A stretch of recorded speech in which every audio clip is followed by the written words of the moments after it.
So I will start talking about the science of breathing, and then I will talk about breathwork and everything that has to do with the psyche and with the spirituality and how breathing is connected to all of that, and how we can use the breath to access our hidden or deeper parts of ourselves. And one thing that's important is that I want you guys to yawn and sigh whenever you feel like it during the whole workshop. So whenever you feel like you need to yawn or sigh, don't be shy, you go ahead and do it fully and fill all of your lungs. And I will talk about it later. Basically, I will, very briefly, we don't yawn enough and we don't yawn fully. So what that does, the lungs collapse every year. They collapse a little bit more than the year before until we age a lot, and then they're much smaller. But yawning is a reflex that we have.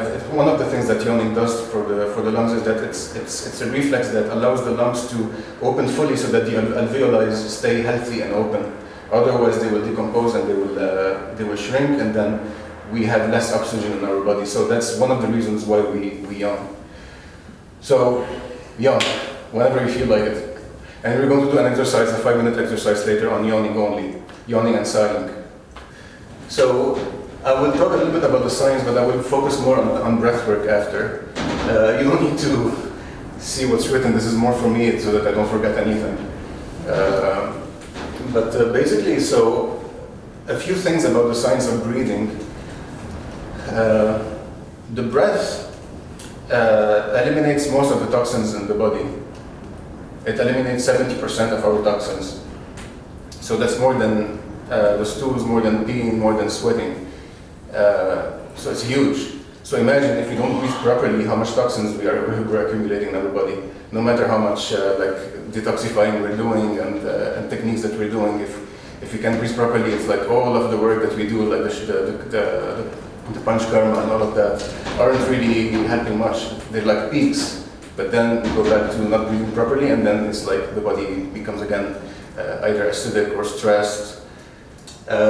So that's why it's important to breathe properly to eliminate toxins. That's one of the things. It eliminates toxins because what the breath does is it activates the lymph nodes. And the lymph nodes and the lymphatic system don't have an organ that makes them function. It's the respiration and the oxygen that makes them function. And the lymph is very important in the body. It's like the fluid that's not the blood in the body. There's 3 times more fluid as a lymph than there's blood, liquid blood. And the lymph, what it does is that it takes all the toxins in the body and it brings them to the liver so that the liver detoxifies. So in order for the lymph to move, we need to breathe. We need to activate the lymph nodes. So that's one thing. Another thing that the breath does is that it stabilizes the pH in the body. Our pH is 7.4 something, and it has to be stabilized like that. So to do that, we have to decrease our acidity. And acidity in the body is in the form of H2CO3. It's a molecule. It's an acidic molecule that's in the blood and in the body. What breathing does is that at the level of the alveoli in the lungs, H2CO3 gets decomposed into CO2 and H2O. So the CO2 leaves and H2O stays in the body. So in a way the lungs form water because they're decomposing H2CO3 into CO2 and H2O. When you release the CO2 and you keep the H2O, there's no H2CO3 anymore, so there's less acidity in the body. So it regulates the acidity like that. What happens when you're wearing a mask and you're breathing in and out through your mask all the time? That's okay because the mask isn't too thick, and you can alternate. You can for example, you can have deeper inhales and exhales, or you can increase the frequency of your inhales and exhales. That will give more CO. You will excrete more CO2 and you will put more O2 in your body by doing that. But I wouldn't say don't overdo it because it's not it's not huge, the mask that we put. It's, nothing to be worried about. But if you want to, you can take deeper breaths. Another thing that people don't really talk about is the heart rate variability, HRV. The heart rate variability is the beats of the heart, how fast it beats when you inhale and how fast it beats when you exhale. When we inhale, the heart beats faster for a healthy person.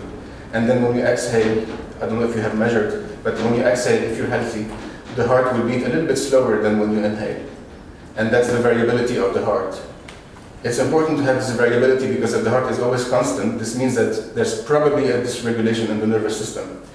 When we inhale, the heart beats faster because it's the sympathetic nervous system that's more activated than the parasympathetic nervous system. And the sympathetic nervous system is the fight, flight, or freeze system. That's what it does. With the inhale, it's more activated than the exhale, so we breathe, so our heart is faster. When we exhale, we relax. It's the parasympathetic nervous system that works, so the heart decreases its frequency, the heart rate decreases. So if you guys want to, we can do like a quick test. You can take like your pulse and see how fast it is when you inhale and how fast it is or how slow it is when you exhale. See if there's a difference. We'll have to see. Just here. I can check it for you. If you inhale deeper and exhale deeper, the variability will increase. Yeah. So a good heart is a heart that has this variability. Yeah, and in order to improve your heart variability, it's important to take deeper breath and slower breath. So this is how you can train it to become healthier, to become more relaxed, and to become more in tune with the nervous system. So what you can do is and that's another exercise that we will do, you can, for 5 minutes, 3 times a day for 5 minutes, take deep inhales and deep exhales, just like that. 5 seconds inhaling and then 5 seconds exhaling. So it's roughly 6 times per 6 repetitions per minute, and that will increase it. The other thing that I want to talk about is yawning and sighing. So here too, like in society and our families don't allow us to yawn the way we have to, because it's supposedly impolite to do it. And it's something that's really important to do, because when we yawn, it means many things. It means that we need more air in. We need to detoxify and we need to recalibrate the nervous system. And it also means that we're empathizing with other people when we yawn. And I will tell you why a little bit later. So keep yawning if you guys want to yawn at some point. Don't be shy, or sigh if you want to. We lose this ability to yawn because we were trained and disciplined since we were kids to stop doing it. And when we stop doing it, over time, over the years, like 20, 30, 40 years of not yawning and not breathing properly, this accumulates a lot of stuff in the body and also defense mechanisms that we're not aware of. So if you can start yawning from now on, that would be a very good idea. Another thing is that, again, like it fills the lungs, and it also allows the alveoli to stay in a healthy shape. And another thing that yawning does is that when you give yourself permission to fully take a full inhale, it's like a transferable skill that goes into the emotionality of the person. So when you give yourself permission to fully yawn and to stretch when you yawn, you're taking more space. And the mind takes it as okay, I can take more space inside of me instead of being repressed and small. So that's an important thing to do. Another important thing is that, again, like empathy,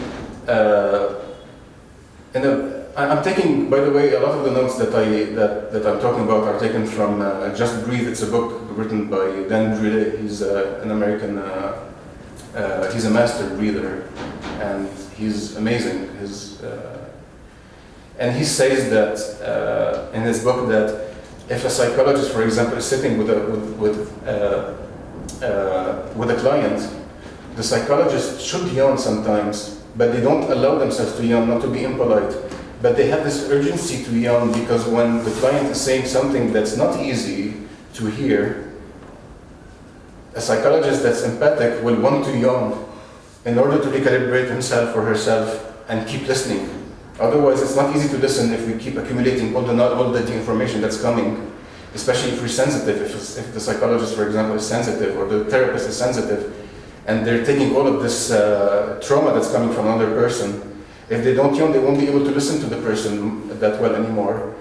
And so it's important. It's important to yawn, and it will also help the client to yawn too, because the client also has to discharge better when they're talking. So if both of them yawn together, this will encourage the conversation. Both of them will be more relaxed, and there will be a better flow between both people. One other thing about yawning is that, which is very related to empathy, is that when we yawn more, yawning is very related to the mirror neuron, like you were saying last time, the mirror neurons in the brain. So the more we yawn, the more our mirror neurons are activated. And that also allows the person to be in a better, in a better flow with other people. So yeah, yawning is very important. And it's also important because it allows us to be natural again instead of being fake. Because we're so fake in society, we don't yawn, we don't do anything, we put a mask all the time. So by yawning, you're allowing yourself not to be fake, and it's like giving permission to the other person to yawn too, and to not be fake in front of you. So yeah, yawning is important. Sighing too, sighing is the same. A whole new mindset, because usually yawning is seen as someone is basically bad manner. Oh yes, and just talking about it, I've seen so many clients, and I must say, I cannot actually think of someone that was yawning a lot, or even yawning for that matter, because you get so absorbed that yawning. So this to me is quite something new, because usually we would think, okay, then I'm very bored if they yawn, because that is usually the feeling. So I've never come across this at all. Yeah. It's like tiring. Like it seems like you're tiring people when they start to yawn. Yes. So I think it's a whole mindset, as you say. We've been conditioned in that way. Yeah. Like this, so this to me is brand new. So what you can do if you want to yawn in front of people, to give them like a brief. Yes, I can imagine you need that briefing. A briefing. I will do the same. Like I will tell them not to take it personal, and I will tell them that yawning is good, and I encourage you to yawn with me, like that. Yeah, yeah. So let's try to yawn. Let's do a 5-minute yawning exercise where we're going to yawn and sigh, but also we're going to not be outrageous. Do it in your own limits. We don't want to feel awkward at the same time because we have never done that in our lives. But it would be nice to take 5 minutes to yawn. And if you want to stretch like a dog or a cat, yes, exactly. Yeah. You're a good yawner. I saw you yawning last time and it was perfect.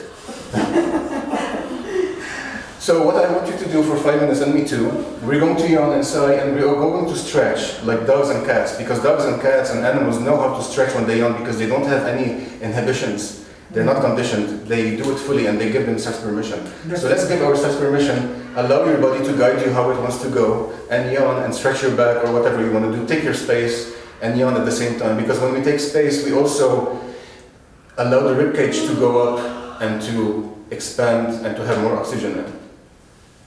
So let's try for 5 minutes. You don't need to do it anytime now. You can do it in 3 minutes whenever it comes. It is contagious, isn't it? Yeah. It's contagious. Yeah. First you do, then. First you spread a virus to me. No, if it's not contagious, you're a psychopath. Yes. Yeah. And he's just faking his yawns. He doesn't. He's a psychopath. No, I'm joking. So you must have a technique, because now I yawned when I was tired just now, spontaneously, but now that I'm... Yeah, we're self-aware. I never do that, you will also do this. But that's why that we have 5 minutes, because in 5 minutes it may happen. 5 minutes. Yeah, and that's why in 3, you can do it in 3 minutes if you want to. I'll do it through the press here. I'll do it in there. Yeah, do it wherever you want to. I want to stretch more. Okay. Actually, wake up in the morning and... But if you want to do it here, you will inspire other people to do it too. It's up to you. I'll do it.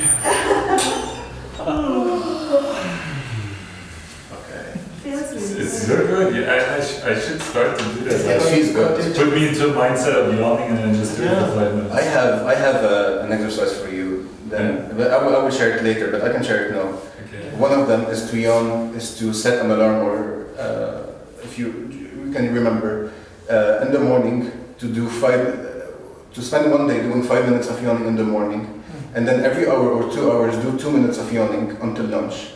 Before lunch, do another 5 minutes of yawning and sighing, and then every other 2 hours, 2 minutes of yawning and sighing until the evening. In the evening, you do another 5 minutes. What? Yeah, so you keep yawning and sighing the whole day. Okay. And I did it, and you feel different. Okay. Yeah, Wow. you feel more liberated. That was suggested in the book? In the book, yeah. Do that But for... you need to change your mindset because both yawning and sighing is usually, oh, I'm so heavy, life is so difficult. And with I will give you a tip. I have a tip for that. Thank you. There's two things to do in that case. The first one is to reframe it in your head in a way that when you're yawning, for example, or you're sighing, imagine that you're breathing love or energy, like a white light or something like this. And when you sigh, there are many ways of sighing. We can sigh as we can do the noise of a despair. We can do a neutral noise, or we can do a noise of relief or relaxation, like this feels better than. So you can sigh instead of doing. Say. It will change your relationship to it. Yeah, like you can sigh as a relief. Yeah. Mm-hmm. Also a very pleasurable side. One side because we're in a dualistic world. Yeah, you can be creative with it. Yeah, I like. It's a bit like fresh mint. Yeah. It's an interesting one. Yeah. Okay, so this was like roughly the science. I will talk about breathwork now for the rest of the session, and then we'll do some exercises. Breathwork is to me is more important than the science because it's so connected to our spirituality and our emotionality and our conditioning, and we can uncondition ourselves from our conditioning.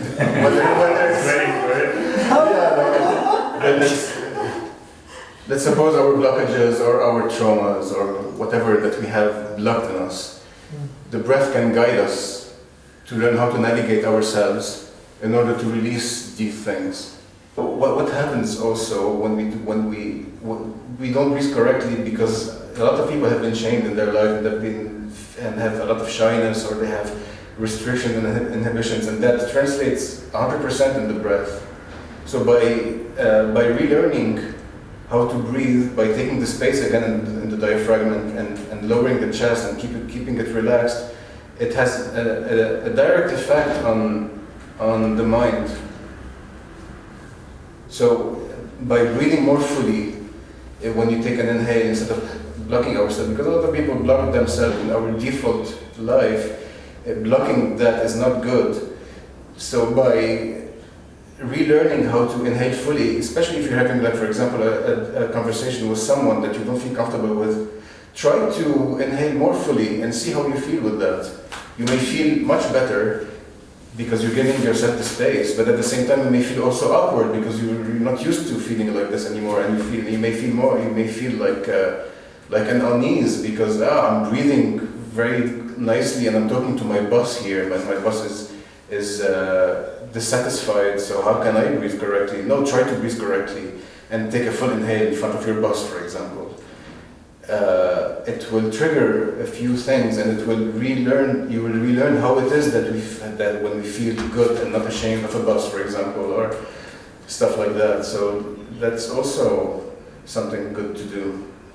And breathwork is two things. It's breath awareness and breathing consciously. Breath awareness is about being aware of your breath, like feeling your breath and knowing how you're breathing. Breath consciousness, being conscious of your breath, is you breathing the way you want to breathe. Like you add an element to it. You can tweak it and make it deeper or make it more shallow. So this is what breath work is. It's both. Like we have to be aware of our breath and we have to breathe consciously too. And we can do it during the day, or there are sessions, like we did a few sessions here of breath work. There are so many kinds of breath work to deal with different things. There's, for example, holotropic breath work, which is a little bit similar to what we have done. It really like discharges the body from a lot of things, and it's a little bit psychedelic too. It brings you a little bit to where psychedelics bring us. There's rebirthing, there's shamanic breath work, there's many kinds of breath work that you can do. And there's also something very important that we will do too, which is conscious connected breath work and deep resonance, where we breathe a little bit slightly deeper than we do, and then we inhale and exhale without taking pauses between the inhales and the exhales. So it's like a wheel. It's like a wave of breathing in and out, and in and out, slowly and gently. The breath is so connected to our psyche, and if we learn how to recondition ourselves to breathe properly when we're kids, we can free ourselves from from a lot of things. So, for example, when we breathe properly, if you try to imagine yourself like breathing really without any kind of pressure or without any conditioning, like forgetting about your past, forgetting about your state now and your emotions now and your cognitive stuff that's happening in your head. If you're just connected with the breath and allowing yourself to experience what you're breathing without thinking about it, it can lead you to a deeper part of ourselves. Because when we do that, we transcend the mind and we transcend the emotionality to go somewhere deeper in ourselves. So when we breathe, when we do breath work, it's like we're allowing the body to speak. We're allowing the body and the breath to take charge. So in breath work, we need to surrender or to let go of anything that we think we have to do. So anything that we read in a book has to be discarded. Everything that's rational has to be discarded. Anything that's emotional has to be put away, because all of these, like the emotionality and the head, take us away from what's really true in us. So what we need to do is to really allow the breath to take over at some point and to experience the breath the way it is. Even if we're consciously breathing it, 5 minutes, like let's suppose 5 seconds for an inhale and then another 5 seconds for an exhale, still like the breath, you will see that at some point the breath will be able to guide you, still in a deep way, but in a, like deep inhales and deep exhale, but it will guide you into something a little slightly different. And that will relax the mind, it will relax the body a lot. And when we're relaxed, we can access the truth in us, a truth that's deeper than what we think is true or what we read in the book. Another thing that's important in breathwork is to really check in with yourself, like how you're feeling right now. How is my body feeling? For example, a lot of people feel tired, but they don't know it. It's because we live in a society where we're rushing all the time and we always have stuff to do, we always have books to read. So we don't even take the time to check in. And when we don't check in, even though we think that we're doing the right thing, we don't really know if we're doing the right thing because the mind doesn't really know, but the body knows. So when we breathe, when we do breath work, it's important to check in with the body because the body will guide us to what's happening within it. So let's suppose that I'm doing breath work now. What I would do is this.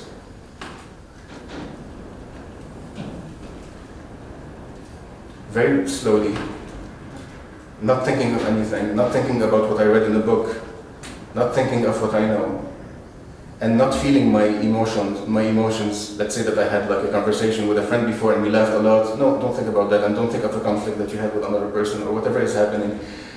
Try to feel what the body is feeling. And if it's hard to do, if you're too agitated or agitated enough, what we can do is we can do, for example, a few minutes of gratitude or a few minutes of self-love. So when you feel self-love, it can be like an inner smile, or it can be whatever you want to. It can be like a warm feeling inside of you, or a feeling of gentleness. This will calm the body and the mind in order to go to the truth, to something that's truer in us. And then when you feel that you're more calm, you stop the gratitude and the love and all of that, because this is not the aim of breathwork. It's just, these are just tools to get to this place. And then, by the way, if we're too agitated and we're angry or whatever, then if we want to put ourselves in a state of gratitude, is bullshit, because it won't work. So it's better not to do that, but to really be like intelligent with it and feel like, okay, I'm really frustrated right now, I can't do my breath work, so what should I do? And what you should do is to breathe through the agitation or the anger. So feel fully how much angry you are, and fully how much, for example, agitated we are, in order to give them space to be in us. Otherwise, it's like repressing them. If we want to feel grateful when we feel not good, it's like a contradiction here, and the brain and the body don't like contradictions. So let's go with what's true. What's true in me right now is that I'm angry. Okay, I'm angry. Let me breathe, and let me feel this anger. If I really feel this anger and I surrender myself to this anger, the anger will be processed and it will leave me in a few minutes or so. When it leaves me, then I'm more neutral. When I become more neutral, this is when I can do some gratitude or something like that, love or whatever, in order to really relax, while breathing, still breathing. And by doing that, this is where we get to a deeper place in us, and this is where we want to work. We want to work from a deep place in us in order to release what's in us. Once we are there, in a deeper place in us, we don't need to do anything again. Like, we don't need to think, and we don't need to feel like, well, okay, should I feel this way or that way? No. Stay with the breath, and we become like empty containers that are ready to accept whatever is coming in this container, whatever feeling, whatever emotion, whatever thing is coming. And this container that we are is like, so it's like an empty vessel that's feeling stuff, not processing and not reacting, but totally accepting and totally witnessing what's happening, non-judgmentally. And this is what breathwork does. Breathwork allows us to do that, because we all have like stuck energies or traumas or things that we haven't really processed from our lives, from today, for example, or from the past, or whatever it is, that need to be processed in order for us to evolve. And what does the human being want to do? We all have this innate desire to evolve. That's why we do that's why we do everything. That's why we procreate. We procreate not because we read it in a book that you have to procreate to have kids, but it's an evolution that happens by itself. So sometimes it's good to put aside the book. Sometimes books and YouTube videos and all of that are a procrastination to the real work that we have to do. So instead of reading too much and getting lost in so many concepts and stuff like that, listen to your body, man, and your breath, because they will guide us. So instead of reading books and all of this, open your own book, because we all have our book. But this book cannot be opened if you don't tune in. So that's why breathing is important. It's because the breath is the fastest way to get in touch with ourselves. Two things happen when we do this kind of work. One of them is that by being like this empty container and witnessing without judging or anything, what happens is that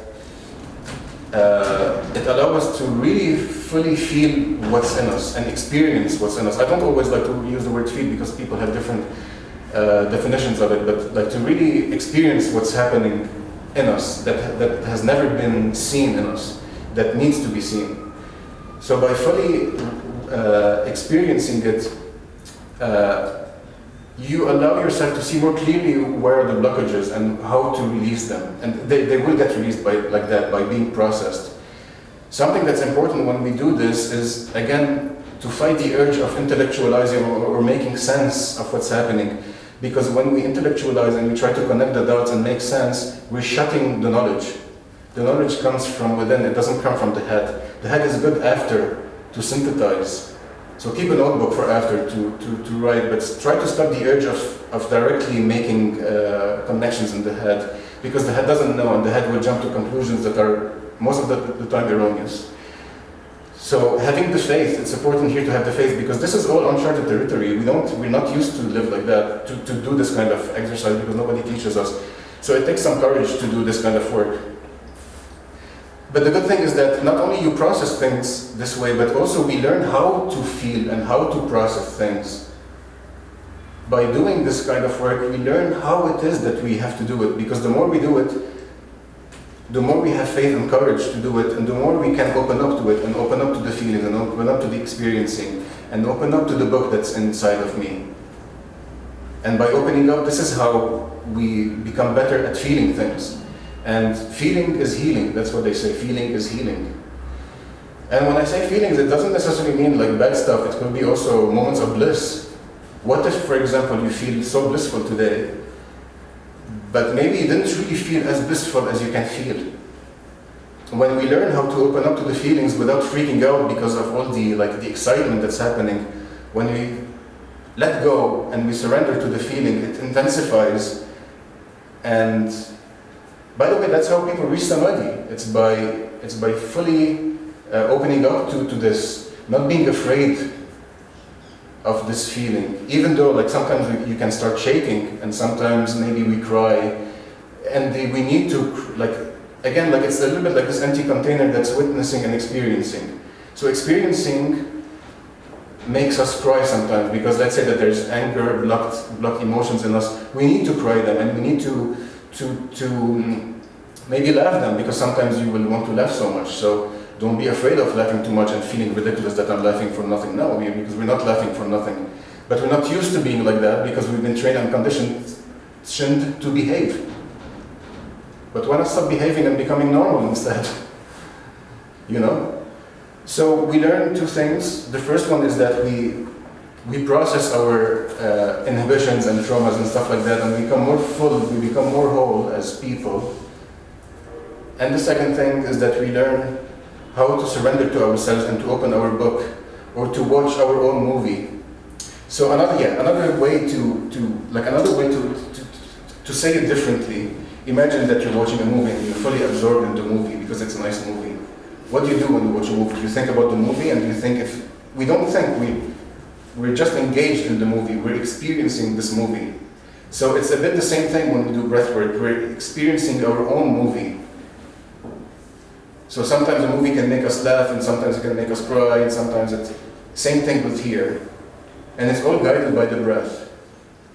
So one thing that I like to do when I do breathwork is asking the breath, teach me, without me trying to think of what to do. So I take deep inhales and deep exhales, and after a few minutes of not thinking, when I'm there somewhere, I say, teach me, only like that. Keep it broad, because a lot of things can happen when it's broad. We don't want to have affirmations, and because it's not intuitive, and all of this is intuitive. So that's why breathwork is good, because we become, we clear our shit, we become more intuitive, and we learn how to let go and to surrender to ourselves. So one thing that's important to do is to develop the faith, and faith will come. Faith, it's very important to have faith. And faith comes when we start becoming this empty container, and when we start processing and feeling, because when we feel like I can be a little bit more blissful here without losing my mind, or without even if I'm tremoring and shaking, it's okay, I can handle it because I'm mature enough. So this allows us to become more, to know how to open up. And opening up to me is gaining maturity. It's the human being learning how to gain maturity, emotional maturity. Does that make sense so far? Do you have any question, or because I'm talking too much? It's fine. It's interesting. Okay. Yeah. Yeah. So one thing another example is that we all have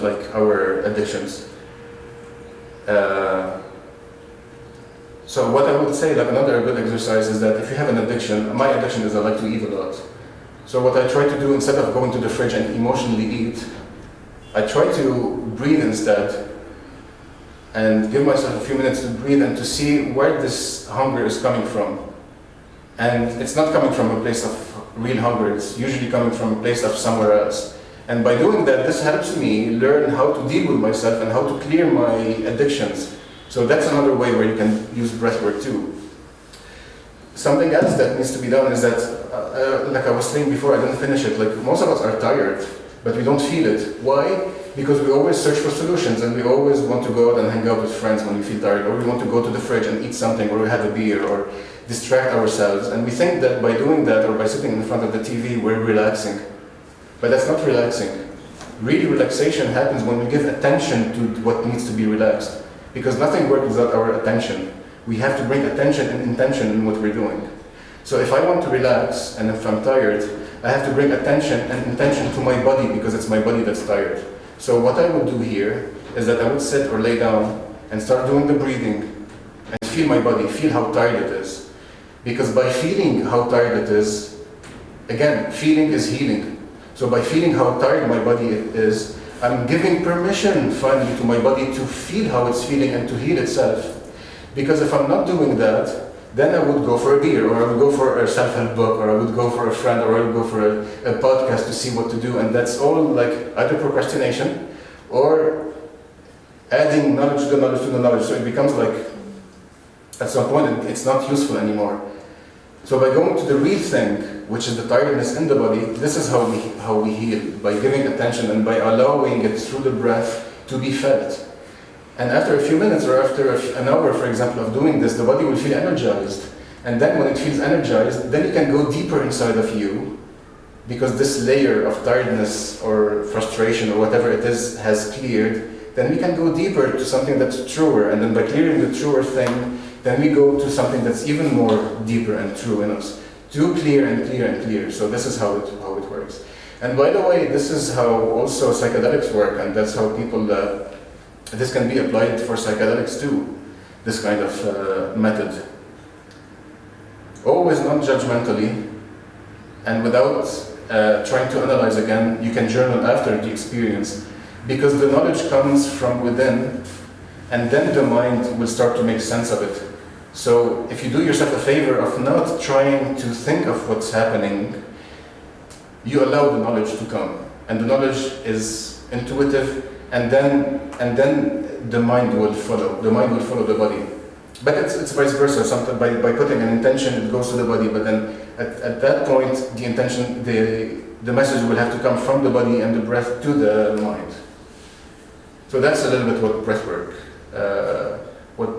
breathwork is, and that's what we've been doing the last times. I didn't explain them that in that much detail, but sometimes it's good to do something without having too much detail and then do it again with more detail. So that was mainly the point of this session, and I will offer you maybe 2 exercises or 3 exercises that we could do. That's good. Yeah? Yeah. Okay. So what I will want you to do is to lay down.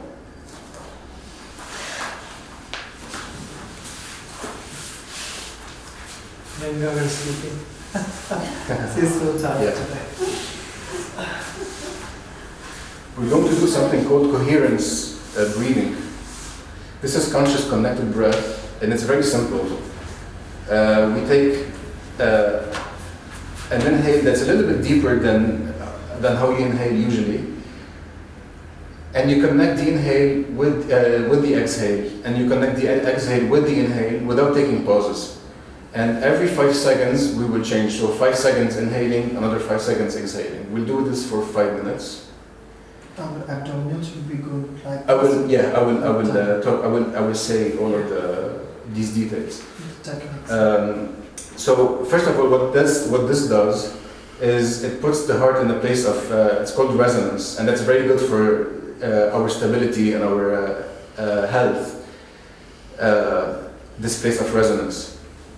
What we need to do is we need to breathe from the diaphragm more than from the chest. So start with the diaphragm for 5 seconds. I'm going to count for you and then you do it with me. So 1, 2, 3, 4, 5. 1, 2, 3, 4, 5. Inhale 1, 2, 3, 4, 5. Exhale 1, 2, 3, 4, 5. But keep going.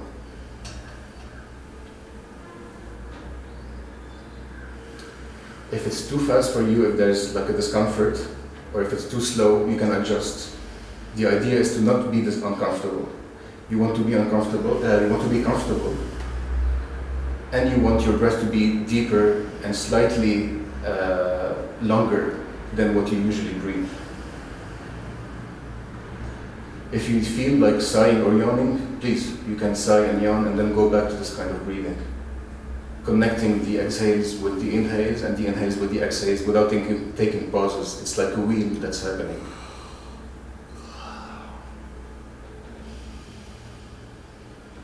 And relax into it, fully relaxing.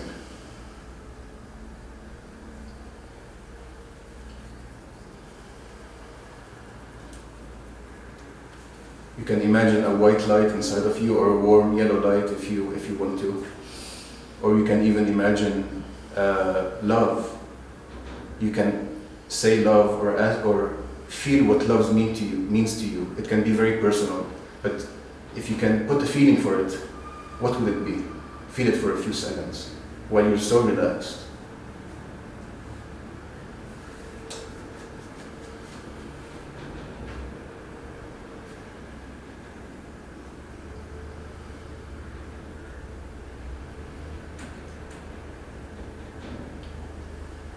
You can also play with gratitude if you want to. Feel what gratitude means for you, bodily, sensation. What kind of sensation does gratitude bring? You can even go for something negative. Like you can say no as you inhale and you can say no as you exhale and see what this negativity may trigger in you.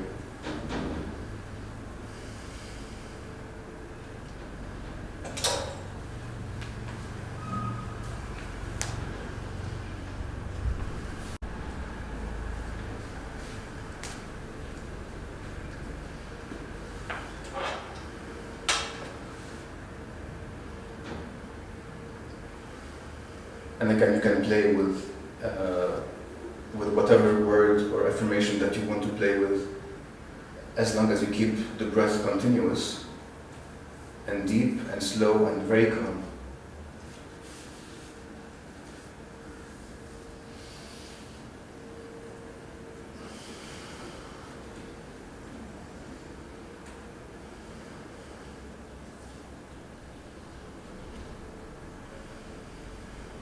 Another thing that I like to do, and I said it before, is you can ask yourself, your breath, teach me. Because your breath knows, because it's so related to our subconscious. And the subconscious is in the body, it's everywhere in the body. And the breath was the first thing that we did when we were born. So it's something very ancient in us. And it's still true in us. It's like the child that's in us. You can access it because even though it's buried by our conditioning and our traumas and whatever we have, it's still there somewhere. So if you try to see if you can surrender and ask it, teach me.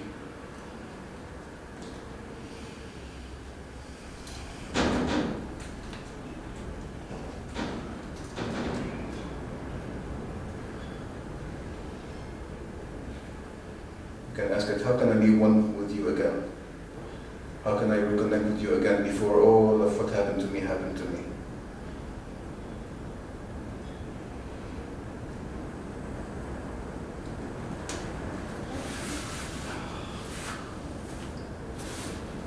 And you can even play with it. You may laugh at some point.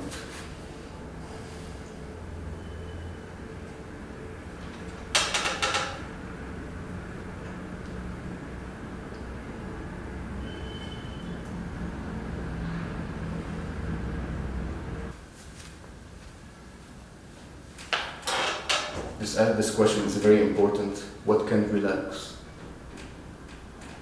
And then relax it. Usually it's the chest. Most of us breathe from our chest. And the chest is usually very charged in all of us.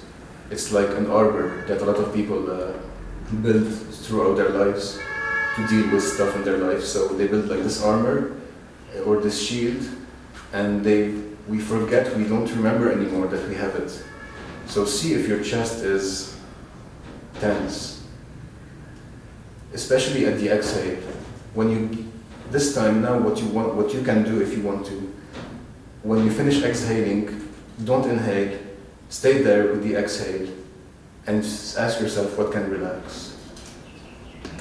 And see if your chest needs to relax, or your neck, or your face, and fully relax them like they're melting. And stay there for a while to feel how it feels, and to anchor this feeling in you.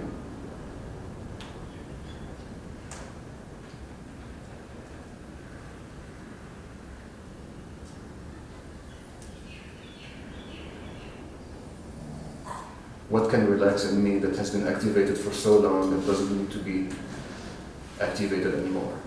What can fully let go? And let it fully go.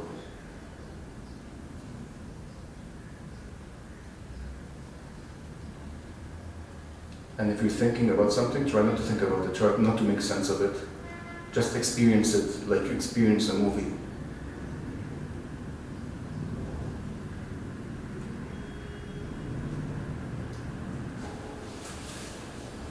Okay. Whenever you're ready, you can sit again.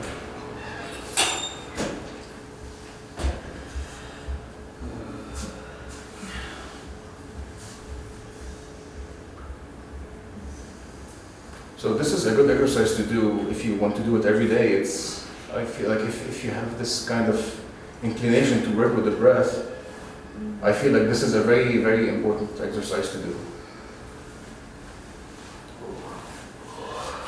It's so relaxing, it's really hard to come back.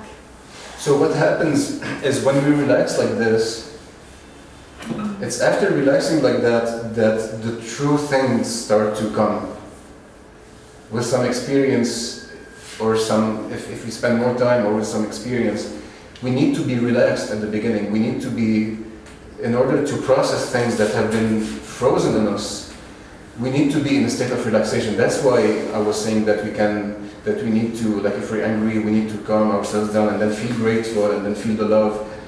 It's not because we want to feel loved or whatever. In this specific exercise, we do these things in order to feel relaxed. Because after feeling relaxed, this is when the real stuff that's in us, has a chance to emerge from the depth of us. And that's why psychedelics are very good, but breathwork can lead you there too. Yeah. The slower we breathe, the longer we live. That's what they say too. Yeah. Yeah, it's very important. But that's why coherent breathing is good, because breathing 6 times per minute is much better than 12 times, which is most people breathe 12 times, so we're diminishing it by 50%, which is already good. But if you can do less than this, then why not? Yeah. We're going to do 2 exercises where there will be a breath retention. One of them is called box breathing, which is like inhaling for a count of 5, holding for a count of 5, exhaling for a count of 5, holding for a count of 5, inhaling for a count of 5. That's box breathing. And then so this one is good for concentration and for balancing the body and the mind. Another one that we will do is called the Buteyko method. It's by a Russian guy. Buteyko. Buteyko. Yeah, Buteyko's name is his family name. It's good for a lot of things, this one. He says that the less we breathe, the healthier we are. And in this method, we're going to hold our breath until the diaphragm will start to spasm. And then we start inhaling again. And this one is very good for asthma. It's very good for strengthening the diaphragm, because a lot of people breathe from their chest. So they have to strengthen their diaphragm. So doing this exercise will be very good to strengthen it. So Yeah, we can start with the box breathing. We will try to, we will take an inhale for a count of 5, pause 5, exhale 5, pause 5, for a few minutes, and then see how you feel with it. So we start in 5 seconds. 1, 2, 3, 4, 5. Inhale 5, 4, 3, 2, 1. Hold 1, 2, 3, 4, 5. Exhale 1, 2, 3, 4, 5. Hold 1, 2, 3, 4, 5. Inhale 1, 2, 3, 4, 5. Hold 1, 2, 3, 2, and 5. Exhale 1, 2, 3. Continue like that at your own rhythm.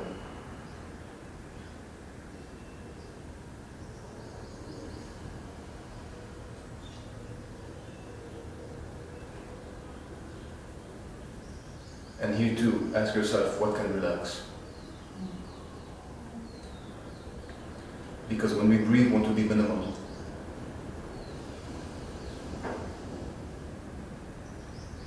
We want to be minimal with our lungs, with our, sorry, not necessarily with the lungs, but with the muscles at least. So if there's any tightness in the neck or in the chest or whatever, try to melt it.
Okay, 5, 4, 3, 2, 1. That's it.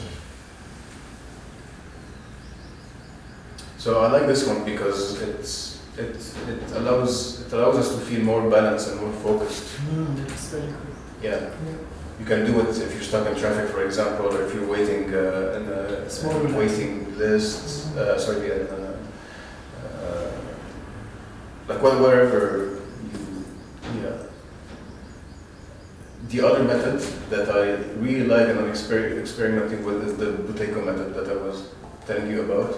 So in this one, what we want to do is, like, it's almost nothing, like we don't do anything. You breathe normal, like I breathe like I'm breathing, and then at the exhale, after we exhale, we don't inhale, we keep it, we retain the breath at the exhale until the diaphragm starts to spasm, and then you take an inhale. And that's very good to, if you're scared of doing this, try to go as much as you can, until at some point you'll be able to get to the point where this diaphragm will start to spasm, or to flutter. If you can do it, do it. If you can't, go as much as you can. When you feel like you're really stressing out, take an inhale. What's the function of it? This one is good for many things. It's good because it strengthens the diaphragm, and it's very good for asthma too, because asthmatics think that they need more oxygen, so they start breathing, and hyperventilation will stress them even more, because when you hyperventilate, you get stressed. So what they need instead, they have to decrease their amount of oxygen and activity. So by holding their breath here and being like in this kind of like, it's like dying, you're fine, you're good. It relaxes the trachea and this whole part here. So it's good for asthma, it's good to strengthen the diaphragm, and it's also good for people to learn how to deal with fear in life and their own issues. Because when we learn how to deal with us not being able to breathe, and being okay there, being peaceful, not breathing, you learn how it is that you can, like, we learn how to deal with difficult things in our lives. Because again, this is like a transferable inner skill. So that's it. We covered most, like everything that I wanted to cover so far, like the science and the breathwork and the exercises. And thank you. Thank you. Thank you. Thank you.